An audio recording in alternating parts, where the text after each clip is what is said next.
Welcome to Curious Conversations about Brain Change, where we have open conversations about brain change and challenging situations. Please like, subscribe, and share this out to help spread TIPA all over the world. Did that echo for you? Ooh, that was like he was in a deep canyon echoing around.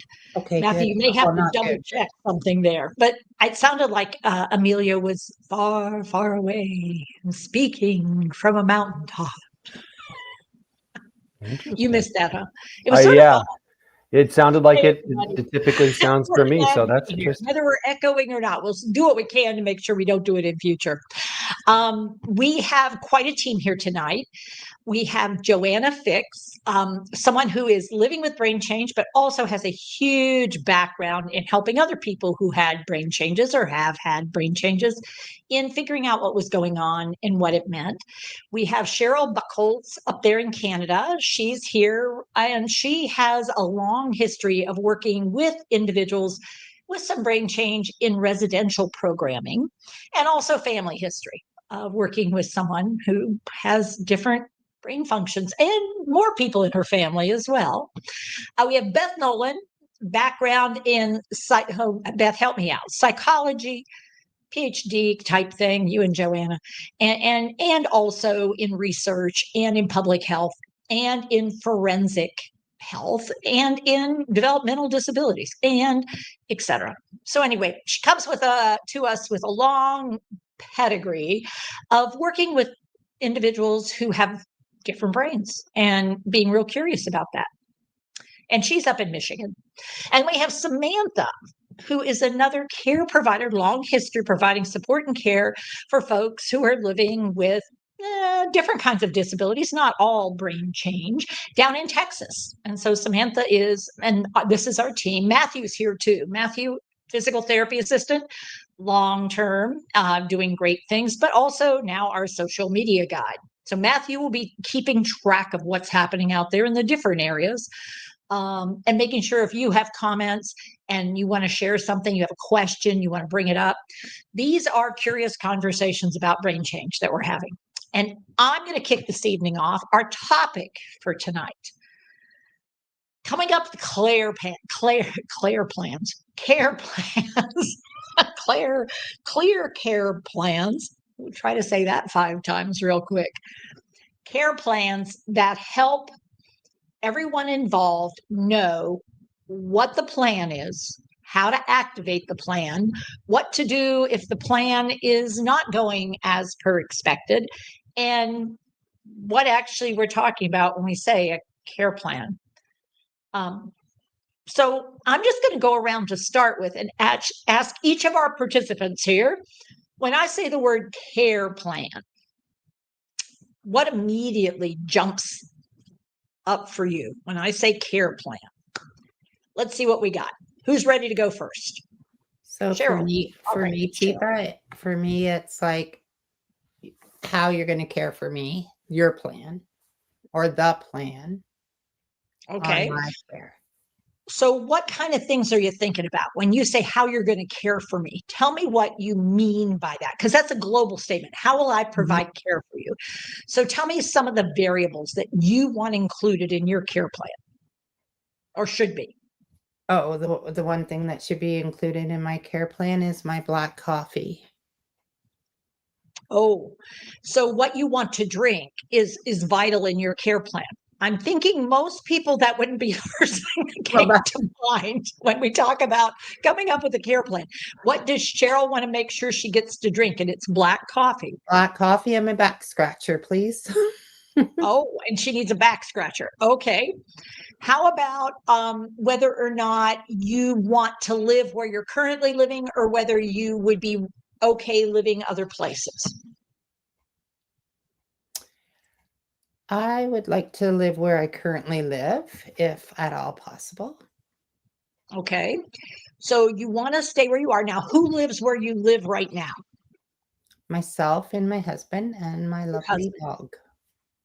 Okay. So knowing what we know about the world of brain change and dementia, typically what we would say is ultimately at some point, if you do develop brain change, Cheryl, it's highly probable your husband alone would not be able to provide support and care for you 24/7 if you should need that level of support and care. So are you thinking bringing some people in, someone in, or thinking about going elsewhere if that's the case? I'm going to pause this right here because I think you can see right now that although Cheryl was really quick to say, okay, care plan, yes, how will you care for me? And what she can say right now is, how would you care for me now? If something were to happen to me now, how would you provide support and care now? And she was really specific. It starts for her with things that are important to her, like having black coffee and having a back scratcher available and staying where she's at right now, if at all possible. And the only person she has to provide support and care in this location is her husband, who's living with her. Okay. Let me ask someone else about care planning. Okay. So Cheryl, I don't mean to say anything, but I don't think you've given this very much thought. If you were to have brain changes, do you have all that laid out somewhere that everyone knows about your preferences and everything? No, not even up here, Tipa, yet. Ooh. I probably should. How long have you been working in this field, Cheryl? Over 30 years. Over 30 years. And how many times have you come up with care plans for others and wish you had more data, but they couldn't give you more data because they weren't able to do that anymore? You're absolutely correct, Tipa. Multiple times. Yes. And yes. And having a living will for my mom, even when she was in a coma, was so important to me at that time. So yes, Tipa, I am sitting on what I should be doing. So it's very curious that although you see the value and you saw the value, how important it was with your mom when there was a sudden incident, nobody could have anticipated sort of the quick shift that happened there and the decisions that had to be made in very short order about what to do next, and how vital it was to have a plan of care that had been filled out so folks could get comfortable with decision making based on that information. And yet you don't have one for yourself. Correct. Is that right? That is correct. All right. Okay. So let's go over to Samantha. Samantha, what do you think about care plans, and where are you with this process? For myself, nowhere. But when I'm thinking of loved ones, I'm thinking who, what, when, where. And I think I want to care for them at home as long as possible. And at what point does home not fit, if that is a thing? And then details like preferences, like, do we need warm woolen socks and fuzzy blankets, or do we need lots of fans? And what does the bathroom look like?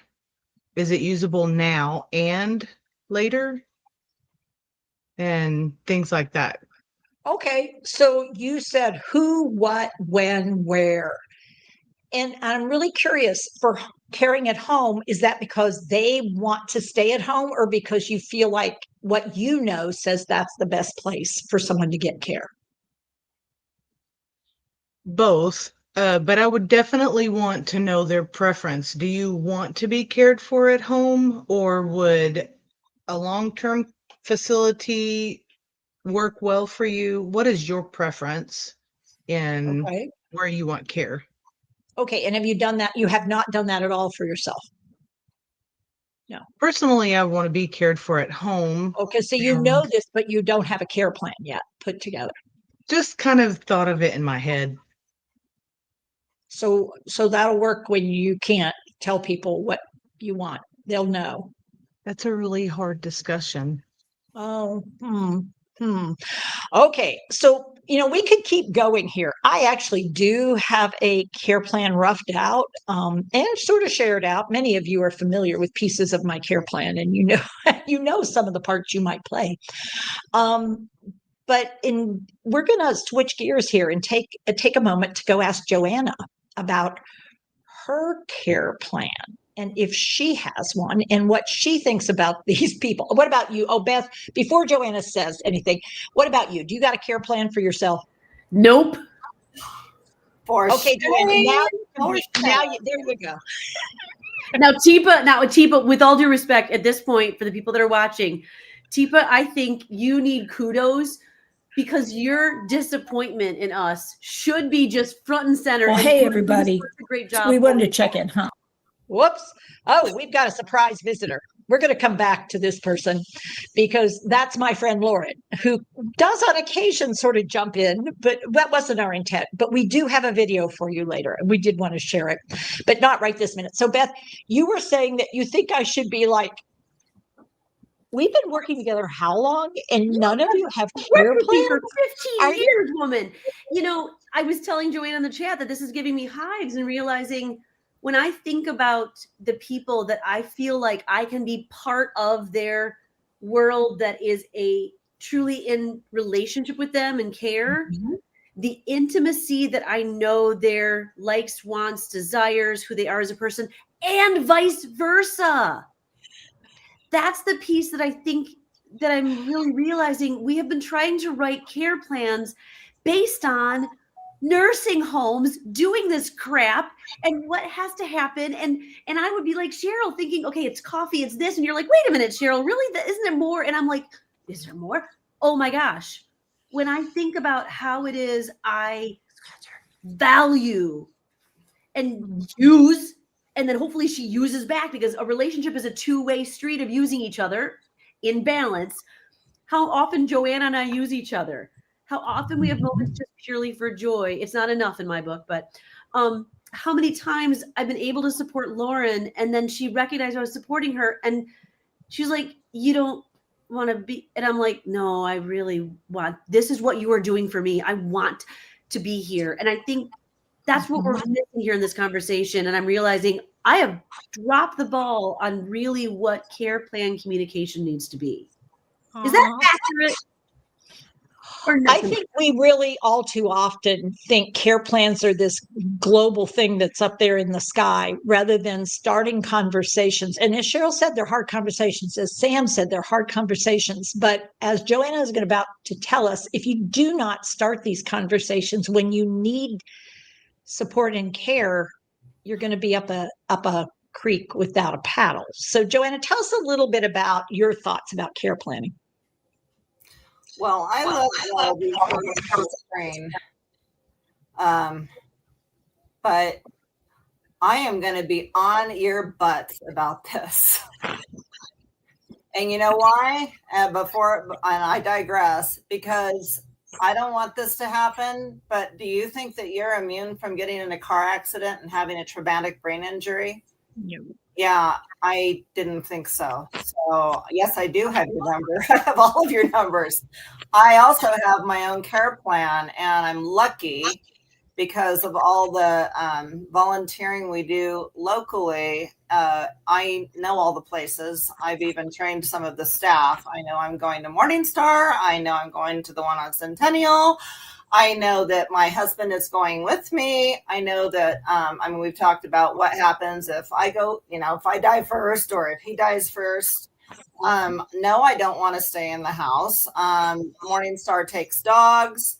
I have crawled up the gnat's rear end with all the details because I'm a detail person. That's my comfort zone.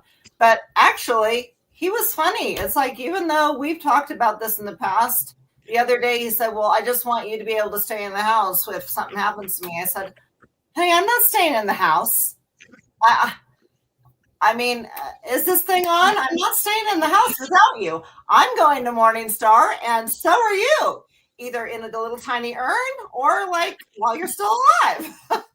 and so what I'm, anyway, I want you and everyone else to start going and familiarizing yourself with what's available in your community, because whether you have the option to stay at home or not with support, you need to know what's available in your community, and you need to know it right flipping now. And you need to get to know what is preferred, what if it's a Medicaid facility, if they take dogs, all these different things. Yeah, it's a difficult conversation, but how much harder or impossible is it going to be if you don't have it now, that you want to try to, have it when you're no longer verbal, or you're no longer able to think through all these things, and it's overwhelming? And what kind of pressure, guilt trip, get ready for the guilt trip, are you putting on the people that have to make that decision because they're just guessing? That is cruel.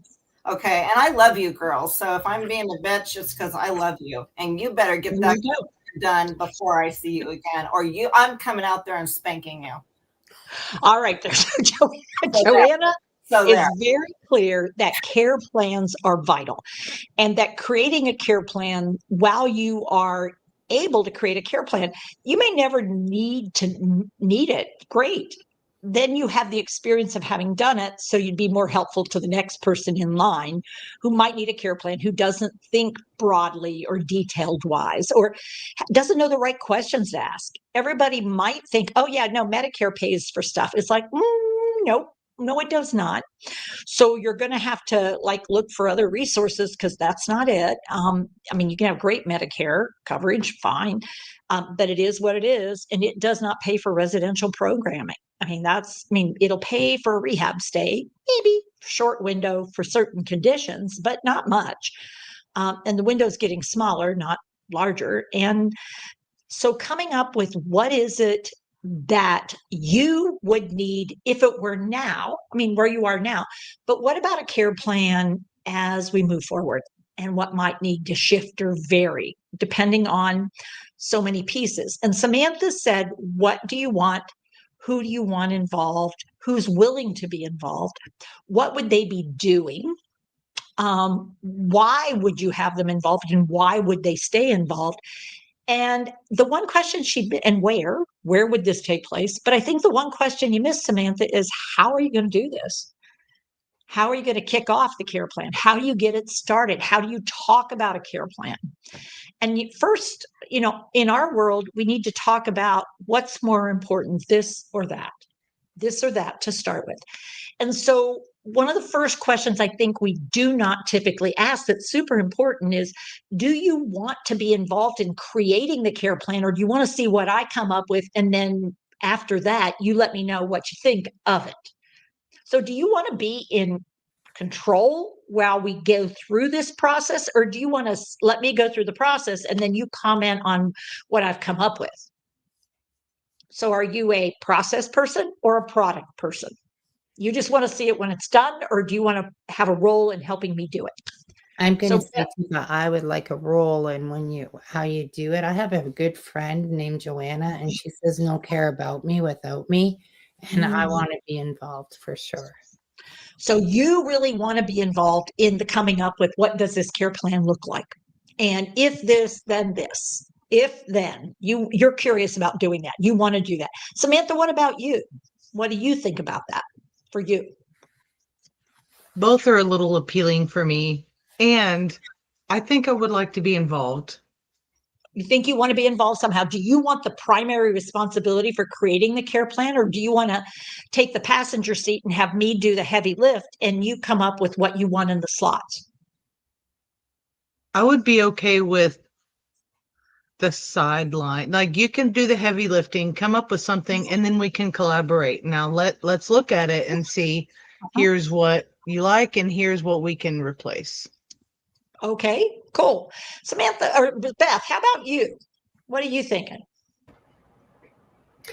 I know I would want to be in ultimate control, except the reality is that I don't work well from a blank page. I do need that interpersonal to get me going. So I would need somebody who is willing to play my secretary almost, and feel good about the fact that they are literally making it happen.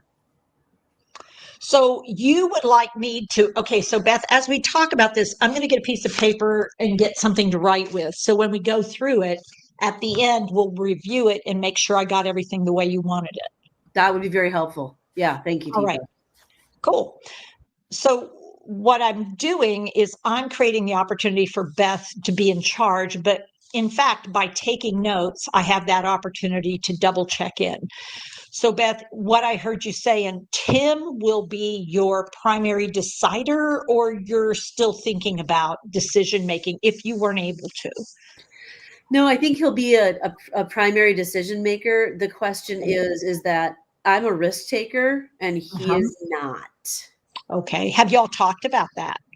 Luckily he watches this lady named Tifa Snow on videos all the time, so I think it's not a surprise to him.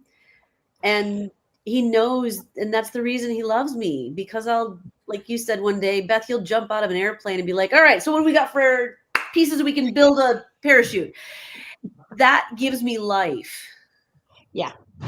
So would you think Tim will do you think Tim will possibly need a partner to bounce ideas off of so that his comfort goes up, because he's more of a safety seeker than a risk taker, seems like. Yeah, he thinks things through. He processes things so much better. Mm-hmm.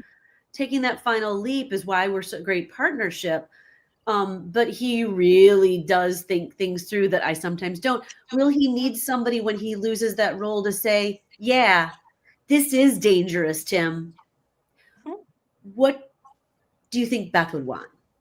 Yeah, because that is the most important thing in a care plan. Is we have to remember the care plan is not for us. The care plan is for the person that the care plan is designed for. So the tricky part is going back to Joanna or Cheryl or Samantha or me or Beth and saying, what would they want in this circumstance? And then what would they want given this circumstance? So and so is not available. What do you think their backup plan would be? Who would they prefer in backup? This person or this person? This situation or that situation? Right. And because you're also talking about as well, not just the who in this case, but in many times it's also what would the person want, if given the spirit of what they want, what can we do, right? So if you literally in dementia come out and say, you know what, for my funeral, I want a ticker tape parade, the biggest celebration of the country. And we go, okay, so what is the biggest celebration that we can give? And it is a party. It is a celebration then, but we have $2,000. I mean, it is that reality of figuring out, and why would that still be okay? Because I know another value is, well, my loved one would not want us to go bankrupt. Absolutely. Yeah. And so that idea of where are the safety rails, if you want to call them that, for the other people involved in the care plan, for the other pieces that are part of this care plan, whether it's the financial backing or whether it's the place or whether it's the resource people, or as Joanna said very clearly, look around and see what's out there before you make some blanket decision one way or the other. Look at your resource and say, what do I have that I could use now or in the future? The idea that this is not a cut and dry thing, and now more than ever, care planning is complicated, and it's made more complicated by a changing scene of what is available and what it looks like, and how things are shifting. So, Joanna, you had shared with me a story that for me is all too common, and I'm gonna phrase it as where do we put grandma, or where do we put mom, or where do we place somebody? If someone is saying that, that's not a care plan. That's someone trying to make a decision for and about someone else, and that's not what we're talking about. So we have to be real careful about that. But Joanna, if you would talk a little bit about what happened in your family and the reason why. I'm sure somebody had best intentions, so let's talk about it, because I say frequently that dementia breaks families. 4 out of 5 families will never be what they were before. They will never go back together. They'll be fractured, they'll be broken, they'll have scars. caused by brain change or something similar. So, Joanna, tell your story. Okay, this is about my grandmother who passed away in 2008. And I don't know what all I wrote in that email because I was kind of like, expressing my feelings, which I will try not to do here. I'll try to be very logical, which is my grandmother was, man, she was amazing, totally just ruled her world, her family. She was a decision maker. She was a disciplinarian. She was just extremely, extremely a wow woman, if that's a word. And a little bit like in her late 80s, I think it was, she acknowledged, it was a discussion, and she said, yeah, I agree. I can't stay in this giant house. My grandfather had passed away years prior. And I know that means I'm going to need to go into an assisted living, but I want something, she had the resources, wanted something nice. I don't remember all of this, but I think that she probably did visit where she ended up going. So this was all a conversation. There was buy-in with the family. This was all kind of really talked about. Okay. And then my grandmother, who was totally, physically doing well for the most part, late 80s, flew across the country by herself to go to a wedding. And one of my aunts decided this is a good weekend to move her into the assisted living because she's not in the middle of it. She won't be triggered, whatever, if that was even a thing. And we'll just go ahead and we'll do this huge favor for her, get the moving van while she's out attending the wedding, and then she'll come back and all her stuff will be in this new place, and then we'll get the house sold, and won't this be great? And Okay, so pause for just a minute, because I don't know if you've noticed the faces of the people on the screen here, but no, several people suddenly are looking a little different. So Beth, what's your first two thoughts real quickly from what Joanna has shared about this? It is this ageist idea that after you get to a certain age, inevitably, you should not be the primary person making major decisions in your life. That's what this is based on. And I actually don't even blame the families, because and it's, talking to Joanna about this example before, I still cringe because it's ageist. It is based on no scientific fact other than we think people as you age become less than after a certain point. And the thing is that are some of these cognitive decision-making and changes more at risk due to the likelihood of getting diseases that are associated with, are not caused by aging, are associated with aging? But Joanna being case in point, it's not always age that changes our decision-making capabilities. It is a disease-based process. And even then, can you imagine any one of us, Joanna, saying, okay, Joanna's going to go to a PAC conference, and then while she's away, Forrest is going to move the house? I will say, I hope I don't stick this in your head as something you wake up with a nightmare at night going, oh, wait a minute, is this going to happen? No, this shouldn't happen.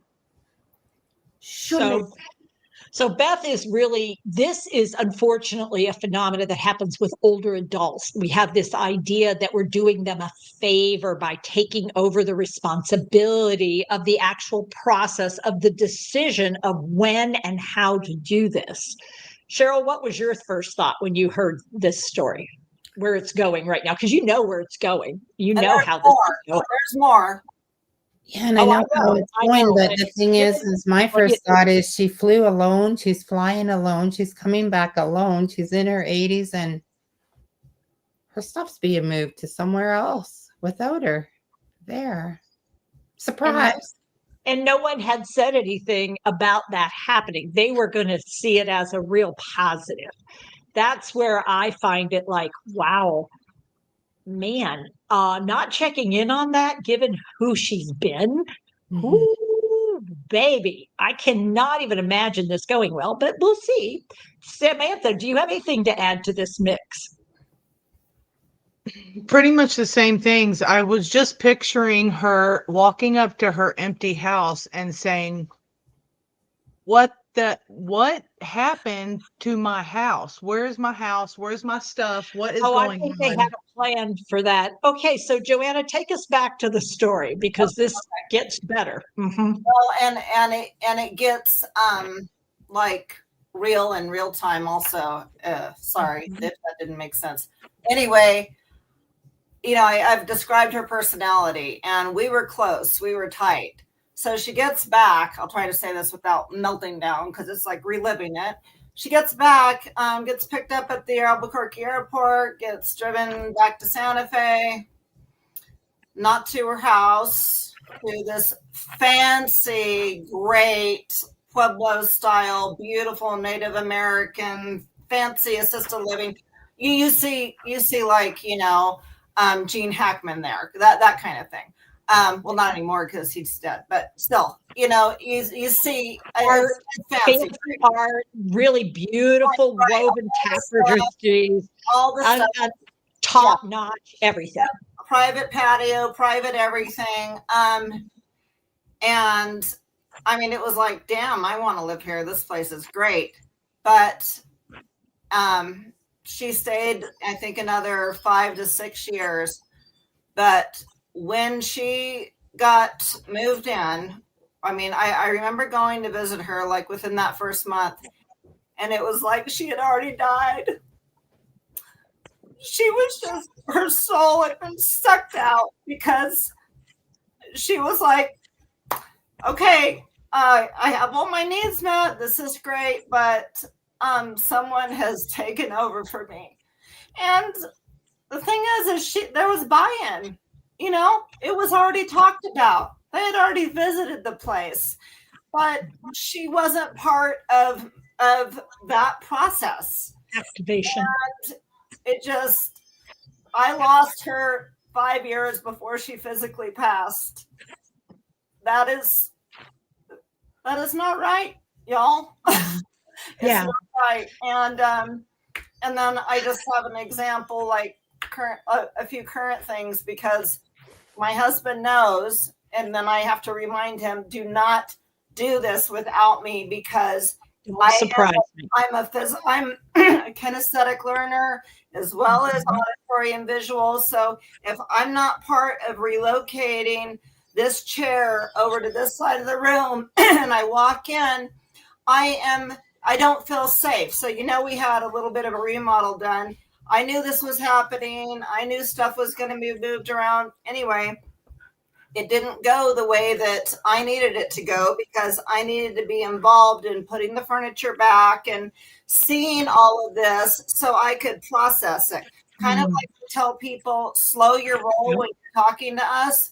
This is processing. This is creating memories. If I'm either observing the stuff being moved around or I'm actually part of it. I'm putting the towels into the new bathroom. I'm folding the blanket and putting it onto the new bed in its new location.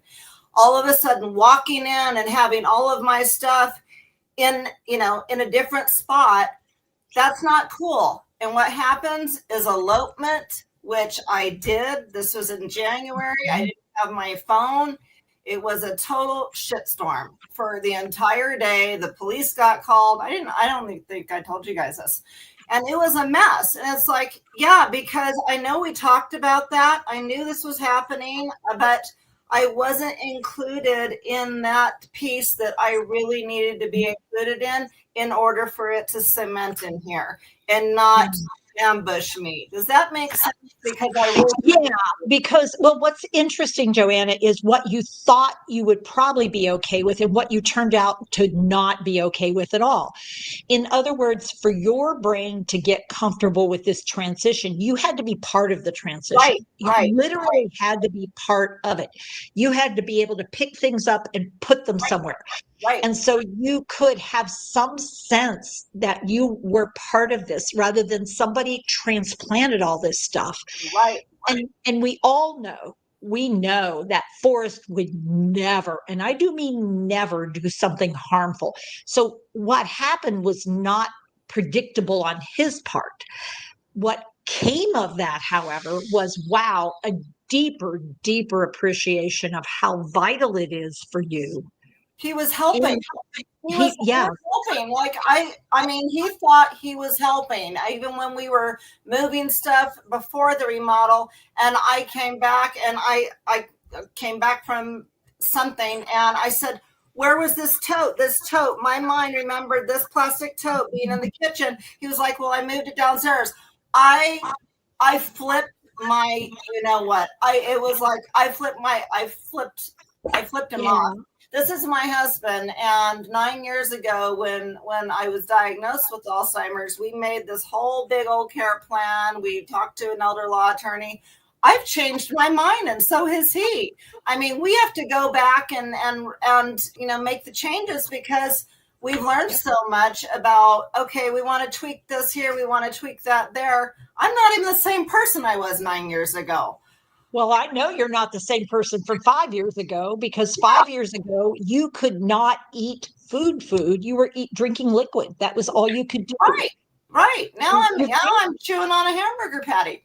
I mean, so life is great, but you see that this is like, it doesn't matter how much buy-in. It's like I've slept since then. Yeah, I agreed to all that, but I need to be in real time. I need to be able to physically or visually or auditorily be in that space. I need to have as much opportunity to download what is happening as possible. That I don't care if it takes 5 times as long and you wish I was just gone to a wedding while you get a moving van and move me. That is not going to go well for you.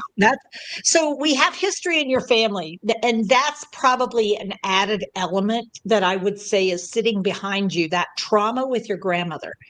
So this is really sort of that moment where you have to realize what's happened to us in our past. Part of our life story comes forward with us as we have brain change.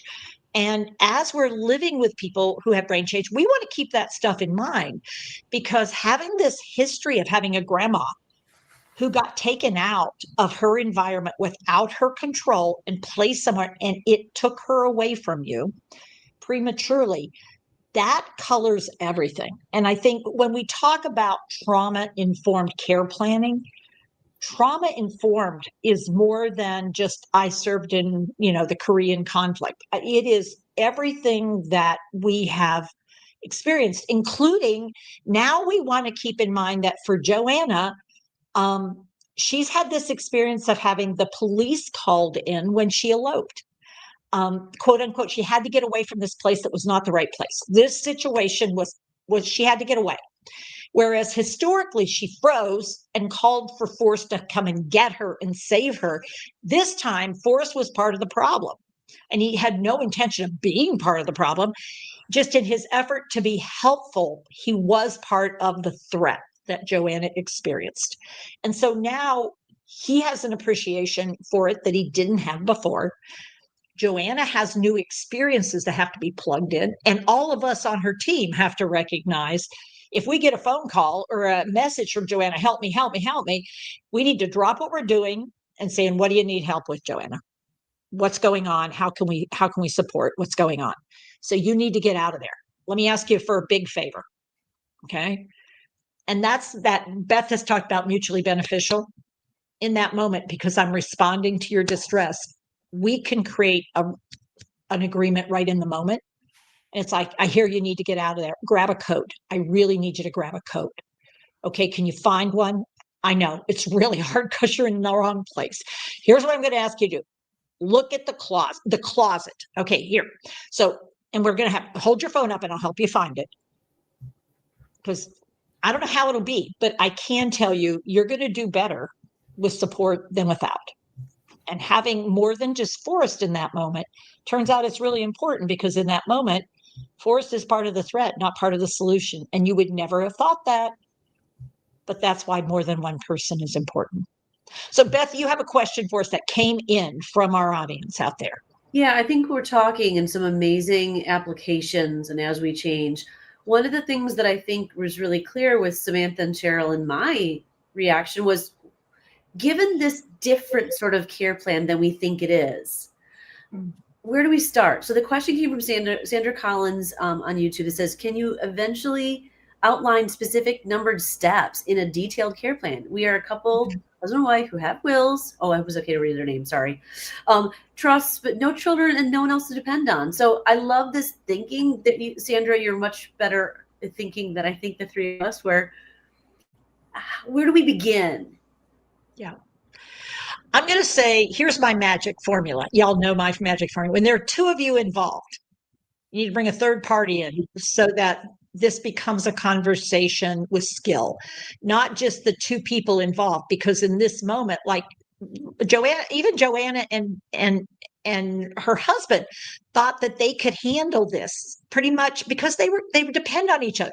In that moment, they needed a third party to sort of what if in this moment, in that time period, for some reason, Joanna doesn't want her husband to be the person working with her right now. Who else have we got? And so that idea of how do we form a triad? How could there be a third party that has, my only stake in the game is to try to support both of them because they're both wonderful people. But how do we figure this out? What's the very first thing we know we want to have in place? And the answer is, well, we need a game plan that's flexible. No matter how much we think we know what we want, the reality is brain changes change us. They change our interests. They change our abilities. They change our sensitivities. They change our way of being sometimes. And sometimes someone may say, for right now, I want you making decisions because right now I'm overwhelmed and I just need a place to go lay down and I need to be kept warm. And you guys figure out what we're doing tomorrow because I can't do this anymore. I'm done. And I want coffee in the morning. That's all I can tell you. And typically I want to be involved in a lot of stuff, but at this moment I'm cooked, I'm done. And so that flexibility in game planning, who's going to pick up that piece when I say I'm done? And the other, my spouse says, well, she always was the one to make the decisions. I'm not sure what to do. And it's like, okay, well, let's get the third party involved and say, okay, well, she's turning it over. So do you want to have a piece of this or do you want me to take it and just go on and do it for right now? I think having a decision maker when you are in a place where you are not able to make decisions for one reason or another, and then having a third party is super, super vital. And I think in dementia more than any other area, it's super important that we have that third party asking questions about things like risk taking, about things like details, about things about involvement, about timing, about the idea of how you bring up a conversation. Because I can bring up a conversation because I'm sorry if it hurts everybody's feelings, but the reality is we're all going to die sometime. So let's talk about how we're going to live till that happens. And we have limited resources. So what you're kind of saying is by beginning the process, by bringing in another party that can begin to have this incredibly intimate conversation, that begins the process of starting to outline who I am as a person. How do we make sure someone else is involved in this? To what extent can that person be involved? And it sounds like from there's a lot of other resources that lay this out. This isn't the time or place that we have the time necessarily to go through that step by step, but I'm hoping that gives Sandra and her husband a place to begin. We can't have it just be the two of us, even if it's just a third party that for now is part of that conversation to help us be polite when it's not just us. Think about how families, we get pretty rude sometimes to each other. And the closer we are, sometimes we say things that aren't the most polite. So by having that third party, I think that person, what you're saying is that it sounds like that person can help us keep moving. So as Teepa is, I think, frozen, you guys seen that as well? Okay. So if she comes back, obviously we'll fill her back in, or if she hasn't missed anything, and hopefully she can hear us all. Another question came up actually from the chat having to do with care plans specifically, was how do you then handle this when somebody who would benefit, like obviously all of us would, to have a care plan when they, as the person says, refuses to admit that he has Alzheimer's, doesn't need any help or care. So what? So what if they refuse? I mean, okay, first of all, well, my ship has sailed. You're like, easy for me to say. But the rest of you, we should all have a care plan. We should all be doing this. This should be a normalized part of living your life. You plan for retirement, you plan for your kids to go to college, you plan for your vacations, you plan for what you're going to eat, for Thanksgiving, but you're not planning for when you get older to the point where you're not able to make all those detailed out decisions. I mean, do that first, figure out your vacation later. Okay, whatever time you're going to set aside to talk about the next vacation, do your care planning instead. Joanna's telling us. Now I'm getting mad. Do your care planning instead, because that is something everyone should do, with or without dementia. You need to be doing this. What I'm hearing you say, Joanna, is that for the advice of this family, it's care plans aren't for those people. Is that what you're saying? It's for all of us. That's right. I'm wondering if, in fact, I could actually say, so as far as I know, I don't have dementia. And if I am the care partner of someone who I think has dementia, or I know has dementia, how would it be if I came to you and I know you have Alzheimer's, but can I still approach you with the conversation and say, Joanna, I could use your help. I know I need a care plan in case things change for me in my own care. I would love to have a conversation with you so we can start to build what that looks like. And then maybe we could build one for each other. Is that something you could help me with? Or is that too uncomfortable? That's something I can help you with. And I can tell you, when Forrest and I were talking about this when I was first diagnosed, he was like, la, la, la, la, la, la. And I was like, honey, stop the la, la, la, because we're both doing this. Okay. This is not just for me. We're both doing this. And now, you know what? Like, he's my favorite human, and the relief that he has and the relief I have, the peace that this has already been talked about. We're going to tweak it along the way, because 9 years ago we felt differently about some stuff. This is like not a big deal. Okay. This is not a big deal to make this a normal part of your conversations, your plans. Again, like I said, quit talking about your next vacation. Do your care planning first, and then you can talk about your vacation and whatever else you want to do with your timing, your resources. But yeah, this needs to be normalized. Every single person should be doing this. This is not like, well, maybe it is like, get your affairs in order. I even changed that. I said, you know what? I don't even care what you do with me. I mean, I want you to do what's easiest for you. If I go first, seriously, like, what do I care? Right? I mean, what do I care? But I care as long as I'm alive, and as long as I'm part of the earthly realm. I do want a care plan, and I do have one. I have a fantastic one, and I'll share it with you guys sometime. I love that. So if I'm dead, he can do whatever he wants. He can put me in the microwave. I don't care. These are life care plans, aren't they? These are life care plans. Yeah. When Debbie asked the question on YouTube, I think it was on YouTube, how do we handle this care plan approach with someone who refuses to admit they have Alzheimer's? It sounds like this isn't about Alzheimer's. It sounds like it's about life. It does not matter. And I hope Debbie received that with all the love that it was intended from me, because it really does not matter. Debbie needs to do this for herself. And so does every other human that it realizes that they're human. Yeah, for sure. Not immortals.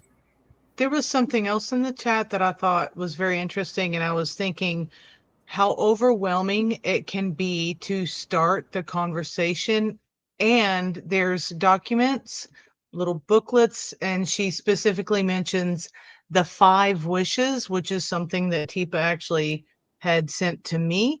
And it's a very handy, it starts with 5 questions, and it kind of goes through different questions of who, what, when, and how. And so it's kind of, it kind of pulls you in the right direction of where do I start? You start in the first line. And so that might be helpful to look in your area for this advanced directive, 5 wishes, something document of that nature. Well, and that actually comes up with a lot of the questions that we have in the chat right now, that have to do, it sounds like, with truly just dementia care questions. How do I do this with my loved one? How do I help my loved one do this? How do I make my loved one do that? So there's a lot of questions we have right now that are not necessarily about care plans, but I think, Samantha, you're talking about the 5 wishes. It begins the conversation. How can we start to train ourselves to have a relationship of trust in which we are talking not just about those people with dementia, but rather all of us in care plans? So that phrase, guys, I could use your help. I got this list of questions. I'm wondering, do you have some idea about what I think for the, so putting it on ourselves in that care plan, it sounds like, and not about making someone else admit they need this care. It's about, what if this was the situation? What are the options I would want? I could use your help in dividing mine. So what would you think for you? How is that similar or different? Those could be those places where we start to pull in those 5 wishes, that conversation. So welcome back, Eva. Oh, well, hopefully I'm back. I thought I was here the whole time, but you guys were ignoring me. Very interesting. We do that. Well, I was here, but apparently I wasn't. Sort of like living with dementia and you're invisible, even though you're right there. So I got a sense of what it feels like to be totally ignored by people around me who seem to be talking with one another and not listening to me. So, it's a very interesting phenomena. Interesting experience. Not okay. So here's the thing that I'm going to have us end with. And the thing I want to talk a little bit about is sometimes we dig too deep, too fast, too hard. And sometimes what I hear everybody talking about is like this big plan. And I would say maybe what we want to start with is something what we call picture me, where we share with each other some of my things I really like and things I dislike. Pieces of my story and history that I want to share with you because they're important to me. Something about my personality traits, whether I'm a detailer or a high, whether I'm just more of a how or a why, or an introvert or an extrovert, or whether I'm more of a somebody who wants to get through a decision and move on, or whether I'm somebody who likes to process a long time before I make a decision. And what kind of circadian pattern I have in my day. I like to get up really early and do the hard stuff early and then take it easy and then get to go home and settle in and not do much. Or I'm somebody who likes more like a night owl and I like to be up at night, and that's when I do my best work. Maybe we could just sort of start with being more honest with each other about what it is I really care about. And then we could start thinking, so given all that, how might we want to work on living our lives if things change for us? So what could we do? What do you think about where we live, how we live, who lives with us? What do you think about if one of us were incapacitated? Would you be wanting to be a primary carer, or are you going to want to supervise or maybe fund the care? What do you think? What are some things we could talk about after that? But maybe just taking some time, and it's called Picture Me, and Matthew, I'm sure, will share out with you what it looks like. And it's a way to have a visual representation of who I am, what I care about, and it allows us to have conversations with each other that are a little more open and a little more positive, so that we can start to explore what would a care plan look like for me if it were to include what I like and avoid what I don't like, if it were to take into account pieces of my history and whether I'm a watcher, a talker, or a doer primarily, or some combination thereof. So trying to figure out, okay, so if I'm a big doer, then having me on a cruise ship is a really bad idea unless you want to work in the kitchen or swabbing decks, because I'm not going to want to be entertained. That's not my idea of having a good time. I can tolerate it for short windows of time, but I'm a horrible guest. So I'm a pretty good housekeeper, or I'll help you keep house if you want. But I probably will make mistakes because I'm a little bit of a risk taker, but I won't tear your stuff up to the best of my knowledge because I try to be careful. But as we think about things that matter to us, I think starting someplace, if you're not there yet, is what we're saying is vital. And before starting to think about someone else, start thinking about yourself. And then consider opening that door wider and saying, so I'm curious. I started doing this for myself, and now I'm really curious, what about you? Because if I were to ever be called into action, it'd be super helpful for me to know better how to do this well. Because the last thing I want to do is create a situation like Joanna's grandma, where somehow the process of activating the care plan turned into a process of taking away the life of the woman that had given life to so many. And it was never ill-intended, but boy, were there consequences. And there continue to be consequences for another generation. So I'm going to wrap us up. Anyone want to share out something that you haven't gotten a chance to share in just the last minute or two?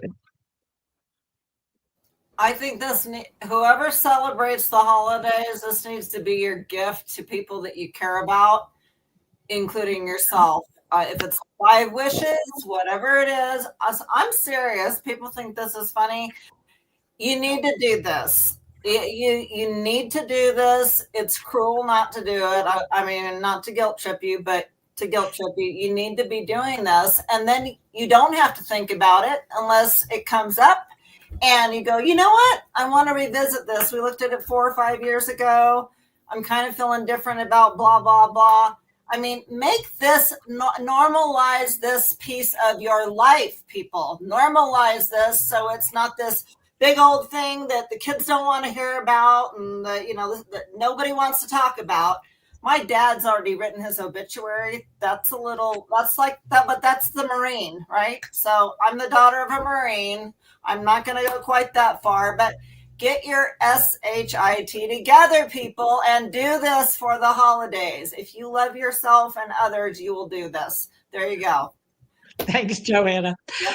All right, everybody. Matthew, come on back. Thanks for taking care of the group out there. If you all have further questions, you want to have some details, some conversation, if you're not sure how to start a conversation, come on and have a complimentary half-hour consult with us. We are pretty good at starting conversations one way or the other. And, sometimes it's looking in the mirror before you start pointing fingers. So till next time, take care of yourselves out there. Take care of your care.